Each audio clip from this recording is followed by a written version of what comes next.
టాలీవుడ్ నటి సదా supreme court తీర్పుపై అభ్యంతరం వ్యక్తం చేసింది. సుప్రీం కోర్టు ఢిల్లీలోని వీధి కుక్కలను 8 వారాల్లో షెల్టర్లకు తరలించాలని ఆదేశాలిచ్చింది. అయితే ఈ తీర్పుపై సదా బోరున ఏడుస్తూ సంచలన వ్యాఖ్యలు చేసింది. ఈ తీర్పు సిగ్గుచేటు, హృదయ విదారకం అని, ఈ విషయం తనని లోలోపలే చంపేస్తుందని ఆవేదన వ్యక్తం చేసింది. దేశవ్యాప్తంగా వీధి కుక్కల బెడద రోజురోజుకీ పెరుగుతోంది.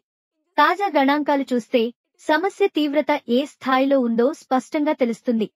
సగటున ప్రతి 11 సెకన్లకోసారి కుక్కకాటు కేసు నమోదవుతోంది.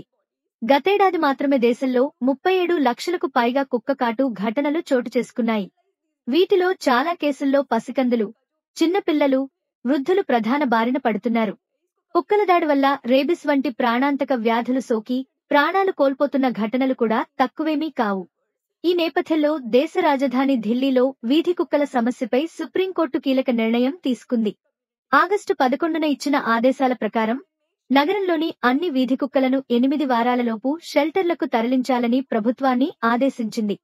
అంతేకాకుండా ఈ చర్యను అడ్డుకోవడానికి ఎవరు ప్రయత్నించినా తీవ్ర పరిణామాలు ఎదుర్కోవాల్సి వస్తుందని హెచ్చరించింది.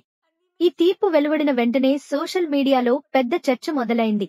పలువురు సినీ తారలు, జంతు ప్రేమికులు ఈ తీర్పుపై అభ్యంతరం వ్యక్తం చేస్తున్నారు.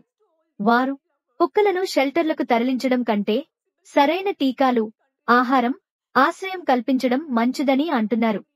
తాజాగా హీరోయిన్ సదా మాట్లాడుతూ, ఒక్క రేబిస్ కేసు కోసం 3 లక్షల కుక్కల్ని సిటీ నుంచి తరలిస్తారు లేదా చంపేస్తారు.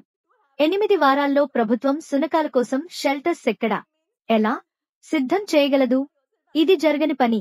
వాటికి ఆశ్రయం కల్పించడం సాధ్యపడదు కాబట్టి చివరకు చంపేస్తారు. మున్సిపల్ ఆఫీస్, ప్రభుత్వం వాటికి వ్యాక్సిన్ వేయకుండా ఏం చేసింది? యానిమల్ బర్త్ కంట్రోల్ ప్రోగ్రాంకు ప్రత్యేక బడ్జెట్ కేటాయించి ఉండుంటే పరిస్థితి ఇక్కడి వరకు వచ్చేదే కాదు. ఎవరిని కలవాలి, ఎక్కడ నిరసన చేయాలి, ఏదీ తోచట్లేదు. కానీ ఒక్కటి మాత్రం చెప్పగలను, ఈ తీర్పు నన్ను లోలోపలే చంపేస్తోంది. వాటిని చంపడం కరెక్ట్ కాదు. మన దేశాన్ని చూస్తుంటే సిగ్గుగా ఉంది. దయచేసి ఈ తీర్పు వెనక్కు తీసుకోండి అంటూ సదా ఏడ్చేసింది. సదా ఒక్కరే కాదు, జాన్వీ కపూర్, చిన్మయి శ్రీపాద తదితర సెలబ్రిటీలు సుప్రీం తీర్పును వ్యతిరేకిస్తున్నారు.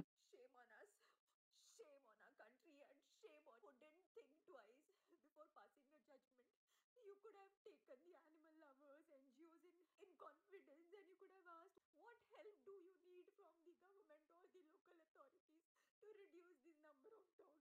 Please, in some way or the other, just